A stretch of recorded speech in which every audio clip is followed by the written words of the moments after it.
अस्सलाम वालेकुम व्यूअर्स, मेरा नाम एजाज शाहिद है और आज से हम स्टार्ट कर रहे हैं एक नया सेगमेंट जिसका नाम होगा वर्टिकल। इस सेगमेंट के अंदर हम कोशिश करेंगे इंशाल्लाह जो कमर्शियल इन्वेस्टमेंट से रिलेटेड आपके बहुत से सवालात होते हैं और जो रावलपिंडी इस्लामाबाद में ख़ास तौर पे जो मुख्तलिफ़ कमर्शियल एरियाज़ हैं, कहाँ पे इन्वेस्टमेंट करनी चाहिए, कहाँ इन्वेस्टमेंट नहीं करनी चाहिए, कब इन्वेस्टमेंट करनी चाहिए, कौन से कमर्शियल एरिया के क्या प्रोज हैं, कॉन्स हैं और इससे रिलेटेड और बहुत से सवालात जो कि आपके जहनों में हो सकते हैं। इसके अलावा हम कोशिश करेंगे जो कमर्शियल जो वर्टिकल इन्वेस्टमेंट्स हैं उससे एसोसिएटेड बहुत से जो रिस्क होते हैं उनको हम मिटिगेट किस तरह से कर सकते हैं। इसी तरह हम कोशिश करेंगे कुछ ऐसी केस स्टडीज़ को भी आपसे डिस्कस करेंगे जो जैसा कि कुछ माजी में बड़े सक्सेसफुल प्रोजेक्ट्स हमने देखे और इसी तरह माजी में हमने बहुत सारे फेल्ड प्रोजेक्ट्स भी देखे। तो कोशिश करेंगे एक ऐसा सेगमेंट आपके लिए लेके आएँ, एक ऐसा सेगमेंट ये हो जो कि आपको ये डिस्कशन जो है वो एक फ्रूटफुल आउटपुट की सूरत में आपके सामने आ जाए और जो कि आपको हेल्प करे अपनी डिसीजन मेकिंग में अगर आप रियल स्टेट में और ख़ास तौर पे कमर्शियल इन्वेस्टमेंट्स के अंदर इंटरेस्टेड हैं। डियर व्यूअर्स, जैसा कि आप जानते हैं कि जब हम रियल स्टेट में इन्वेस्टमेंट्स की बात करते हैं तो दो टाइप की मेनली इन्वेस्टमेंट्स कंसिडर की जाती हैं, रेजिडेंशियल और कमर्शियल। रेजिडेंशियल आप तमाम लोग जानते हैं, फाइल्स की सूरत में, घरों की सूरत में और बहुत सी और जो फार्म हाउसेस की सूरत में या डिफरेंट अदर जो टाइप्स हैं, दोज आर ऑल कॉल्ड जो कि हमारी रेजिडेंशियल इन्वेस्टमेंट्स कहलाती हैं। जबकि हम कमर्शियल की बात करते हैं तो कमर्शियल के अंदर भी कुछ जाहिर है कुछ डिफरेंट टाइप्स हैं। मेनली तो हम या तो कमर्शियल प्लॉट्स के अंदर इन्वेस्टमेंट कर रहे होते हैं या फिर हम हाई राइज प्रोजेक्ट्स के अंदर इन्वेस्टमेंट कर रहे होते हैं। हाई राइज प्रोजेक्ट्स को स्पेसिफिकली हम डिस्कस करेंगे और कमर्शियल इन्वेस्टमेंट्स को इन जनरल हम डिस्कशन करेंगे। अगर हम जनरली बात करें कमर्शियल इन्वेस्टमेंट की तो कमर्शियल के अंदर डिफरेंट टाइप्स हो सकती हैं इन्वेस्टमेंट्स की। जैसा कि हमने बात की, इन्वेस्टमेंट हो सकती है कमर्शियल प्लॉट की सूरत में जहाँ पे कि आपने कमर्शियल प्लॉट आज बाय किया, उसको छोड़ दिया। इन्वेस्टमेंट हो सकती है हाई राइज के अंदर जहाँ पे आप हाई राइज प्रोजेक्ट के अंदर इन्वेस्टमेंट पार्टनर बन जाते हैं। इन्वेस्टमेंट हो सकती है हाई राइज प्रोजेक्ट के अंदर किसी शॉप के अंदर। इन्वेस्टमेंट हो सकती है उसमें किसी ऑफिस के अंदर, किसी अपार्टमेंट के अंदर, या फिर आजकल जो एक न्यू ट्रेंड आया है जो हम तमाम लोग आजकल काफ़ी ज़्यादा उसको देखते हैं, होटल अपार्टमेंट्स की सूरत में। तो ये डिफरेंट टाइप्स हो सकती हैं कमर्शियल के अंदर इन्वेस्टमेंट्स की। अब जब हम इन्वेस्टमेंट अपॉर्चुनिटीज़ की बात करते हैं तो उससे पहले मेरे ख्याल में हमें ये डिस्कस करना चाहिए कि कमर्शियल इन्वेस्टमेंट्स हमें करनी क्यों चाहिए और क्यों नहीं करनी चाहिए। ये एक बहुत चुभता सा सवाल है, अक्सर लोगों के जहनों में खुलबुलाता रहता है।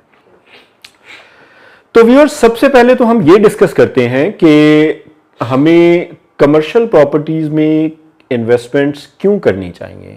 ये हम सबके जहनों में एक बड़ा चुभता हुआ सवाल होता है। मेरी ज़ाती राय में कमर्शियल प्रॉपर्टीज़ के अंदर इन्वेस्टमेंट्स हमें इसलिए करनी चाहिए कि कमर्शियल प्रॉपर्टीज़ के अंदर जो कैपिटल एप्रिसिएशन होती है वो बहुत अच्छी होती है रेजिडेंशियल प्रॉपर्टीज़ की निस्बत। नंबर 2, कमर्शियल प्रॉपर्टीज़ के अंदर जो रेंटल इनकम हमें मिलता है वो रेजिडेंशियल प्रॉपर्टीज़ की निस्बत ज़रा बेहतर मिल जाता है। रेजिडेंशियल हमें मैक्सिमम रेंटल इनकम ऑफर कर रहा होता है 3 to 5% के दरमियान में, एवरेज ऑफर कर रहा होता है, जबकि जो कमर्शियल प्रॉपर्टीज़ होती हैं ये 5 to 12% के दरमियान की एवरेजेस हमें ऑफर कर रही होती हैं। ये यूनिवर्सली टेस्टेड है, एक्सेप्टेड है।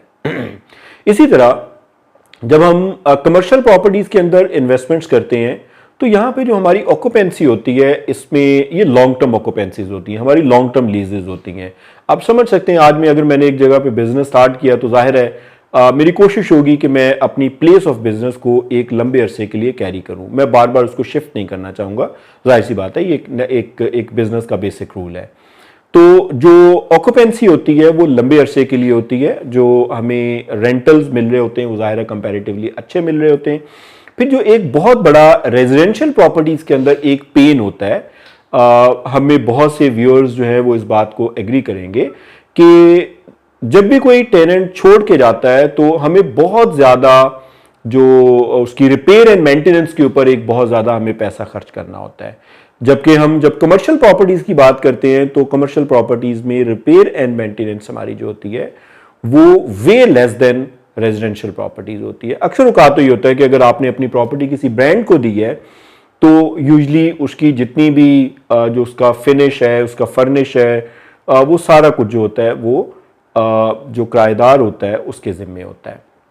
इसी तरह से अगर हम बात करें सेलिंग की तो आप समझ सकते हैं अगर एक बहुत ही ज़बरदस्त जगह के ऊपर आपकी प्रॉपर्टी है तो उसकी सेलिंग इंतहाई इजी होती है। फिर एक और चीज़ जो मेरी ज़ाती राय के अंदर जिसको मुझे लगता है कि बड़ी वैल्यूएबल चीज़ है, हमें ज़रूर कंसिडर करना चाहिए कि जैसा कि कराची कंपनी की अगर हम बात करें तो रावलपिंडी इस्लामाबाद का बहुत ओल्डेस्ट एरिया है, लेकिन वो जितनी पुरानी मार्केट होती जा रही है उतनी ज़्यादा वैल्यूएबल होती जा रही है उसकी प्रॉपर्टीज़। इसका मतलब ये है कि कमर्शियल प्रॉपर्टीज़ जैसे जैसे पुरानी होती जा रही होती हैं वैसे वैसे उनकी जो फेस वैल्यू है वो इंक्रीज होती जा रही होती है। ऑन द अदर हैंड अगर हम रेजिडेंशियल प्रॉपर्टीज़ की बात करते हैं तो रेजिडेंशियल प्रॉपर्टीज़ के अंदर जैसे जैसे वो प्रॉपर्टी पुरानी होती जा रही होती है हमें उसके ऊपर जो डेप्रिसिएशन है वो चार्ज करना होती है, वो डेप्रिशिएट हो रही होती है, सॉरी। तो ये इसके कुछ एडवांटेजेस है। फिर इसमें हमें आरओआई बहुत अच्छा मिलता है। अगर आपने टाइमली इन्वेस्टमेंट की हुई है किसी कमर्शियल प्रॉपर्टी के अंदर तो वो कमर्शियल प्रॉपर्टी आपको रिटर्न ऑन इन्वेस्टमेंट बहुत ज़बरदस्त दे के जा सकती है। लेट्स अज्यूम हमने एक प्रॉपर्टी बाय की, मिसाल के तौर पे एक एक्स एरिया के अंदर 8 करोड़ रुपए की। पता चलता है कि वहां पे जब कमर्शियल एक्टिविटी स्टार्ट हुई तो सिर्फ प्लॉट की कीमत जो है वो 15 से 18 करोड़ के ऊपर चली गई। अब आप देख सकते हैं कि जो आपने इन्वेस्टमेंट की हुई है और जो आपको इसके ऊपर आरओआई आ रहा है वो इंतहाई ज़बरदस्त आरओआई आ रहा है। तो इस पॉइंट ऑफ व्यू से भी आप इसको कंसिडर कर सकते हैं। अब डिसएडवांटेजेस क्या होते हैं? ऑल्दो मैं इसको डिसएडवांटेज नहीं कंसिडर करता, लेकिन बहुत से लोग शायद इसको एंट्री बैरियर के तौर पे मुझे कहना चाहिए कि जो सबसे बड़ा एंट्री बैरियर मैं कमर्शियल प्रॉपर्टीज के अंदर देखता हूं वो हाई इन्वेस्टमेंट वैल्यू है। जाहिर है जो सस्ती से सस्ती भी प्रॉपर्टी अगर कमर्शियल प्रॉपर्टी आपने बाय करनी है तो वो करोड़ प्लस में होती है, लेकिन इसका भी जाहिर है इसकी भी मिटिगेशन है। मिटिगेशन इसकी ये हो सकती है कि आप कमर्शियल प्रॉपर्टी के अंदर उस वक्त में इन्वेस्टमेंट करें जब वो कमर्शियल प्रॉपर्टीज लॉन्च हो रही होती हैं। अब यहां पे काम करेगा क्या? आपका विजडम, यहां पे काम करेगा आपका विजन कि आप आज के दिन में बैठ के ये असेस करें कि ओके ये पर्टिकुलर डेवलपर जो है इसका डेवलपमेंट का प्रोफाइल बहुत ज़बरदस्त है, ये जो डेवलपमेंट करेगा तो यकीनन बहुत अच्छी डेवलपमेंट होगी और इंशाल्लाह जिस प्रॉपर्टी के अंदर मैं इन्वेस्ट करने जा रहा हूं ये मुझे बहुत ज़बरदस्त रिटर्न दे जाएगी। तो ये आपका आज के दिन का विजडम, आपकी आज के दिन की कैलकुलेशन, आपके आज के दिन का जो विजन है ये आपको हेल्प कर सकता है कि वो प्रॉपर्टी जो कि आपने 1 करोड़ में खरीदनी है वो जब लॉन्च हो रही होती है वो इंतहाई कम पैसों के ऊपर लॉन्च हो रही होती है। तो आप यूं इसको मिटिगेट कर सकते हैं। नंबर 2, अक्सर औकात होते हैं जैसे पिछले दिनों में हमने फेस किया, हमने देखा कि कोविड आया, कोविड की वजह से जाहिर है बिजनेसेस शट हुए। तो रीज़न बीइंग बहुत से लोगों ने अपनी जो वर्क प्लेसेस थी वो छोड़ दी, वर्क फ्रॉम होम शुरू हो गए। लेकिन ये बहुत एक रेयर सिनेरियो होता है, बहुत ही एक रेयर जो है वो सिचुएशन होती है। इसलिए हम इसको अगेन इसको भी हम अपने लिए बहुत बड़ा कोई थ्रेट कंसिडर नहीं करते। थर्डली मुझे ये लगता है कि जो कमर्शियल प्रॉपर्टीज होती हैं, लेट्स से अगर आपने हाई राइज के अंदर इन्वेस्टमेंट की है खास तौर पे, तो उसके अंदर जो कस्टमाइजेशन का जो ऑप्शन होता है कंपैरेटिवली कम होता है। आप जो एक स्ट्रक्चर होता है उस स्ट्रक्चर के अंदर रहते हुए आपको अपनी चीज़ों को मैनेज करना होता है, उससे लेफ्ट राइट आप नहीं हो सकते क्योंकि उसके ऊपर सर्टन बायलॉज एप्लीकेबल अप्लाइड होते हैं। इसी तरह से आपकी डिपेंडेंस जो है वो बिल्डर के ऊपर भी हो जाती है। बाज़ दफ़ा ये होता है कि बिल्डर बहुत ज़बरदस्त लोग होते हैं, वो अपने जो बायर्स को हर तरह से फैसिलिटेट करते हैं। बाज़ दफ़ा अनफॉर्चुनेटली कुछ अच्छे बिल्डर नहीं होते, इतना विजन नहीं रखते, तो उस केस में डेफिनेटली उसकी भी मिटिगेशन है। मिटिगेशन ये कि आप डे 1 में जब इन्वेस्टमेंट कर रहे हैं तो आप ये ज़रूर देखें कि ये जगह जहाँ पे मैं इन्वेस्ट कर रहा हूँ लोकेशन कितनी इंपॉर्टेंट है। लोकेशन बहुत इंपॉर्टेंट है और लोकेशन के साथ में इस चीज़ को देखें कि जिस बिल्डर के साथ मैं इन्वेस्टमेंट कर रहा हूँ वो बिल्डर कितना क्रेडिबल है। उस बिल्डर के साथ हरगिज़ मत जाइए जो कल में आपको ख्वार कर दे। अब चूंकि हमारी मार्केट बहुत इवॉल्व हो चुकी हुई है, हमारे पास लोगों का अब एक रीजनेबल फीडबैक तकरीबन ज़्यादातर लोगों का अवेलेबल है। तो एक अच्छी ड्यू डिलीजेंस करें, उसके बाद उस बिल्डर के साथ इन्वेस्टमेंट करने या ना करने का डिसीजन कीजिए। इसी तरह एक जो लास्ट चीज़ है, टैक्सेस थोड़े से फ़र्क हो सकते हैं। जाहिर है आपकी वैल्यू के हिसाब से वो जा रहे होते हैं, तो ये भी कोई इतनी बड़ी चीज़ नहीं है ऐसी। तो इन माय पर्सनल व्यू अगर मैं कंपैरिजन करूं रेजिडेंशियल का कमर्शियल के साथ, तो मुझे कमर्शियल प्रॉपर्टी हमेशा से समझ आती है और मैं हमेशा से इसको पसंद करता हूं। वीडियो देखने का बेहद शुक्रिया।